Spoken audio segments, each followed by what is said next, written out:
Hello everyone, welcome back to the channel, and today we'll be discussing how you can hard reset or force restart your iPhone 12 mini, 12 Pro or 12 Pro Max.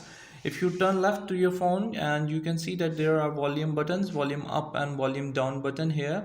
And if you turn right to your phone, you see that there's a power button. You need to hold your phone like this, and you see that there's a power volume button up and volume button down, and here use your finger and your power button. Now what we need to do is just tap volume button up and down and instantly hold the power button for 10 seconds, and our screen will go black and an Apple logo will show up. So that's how it will do a force restart. I'm going to do this to show you volume button up, volume button down, and holding the power button. I'm keep holding the power button until the screen goes black and an Apple logo will show up, and then I will release the power button.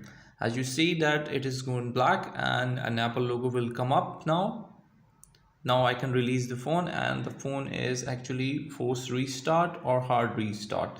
So that's how you can actually restart your phone or force restart your phone. And it will take a moment like 5 to 10 seconds to show you a menu back to normal. So that's how it is done. And thank you for watching the video. Bye bye.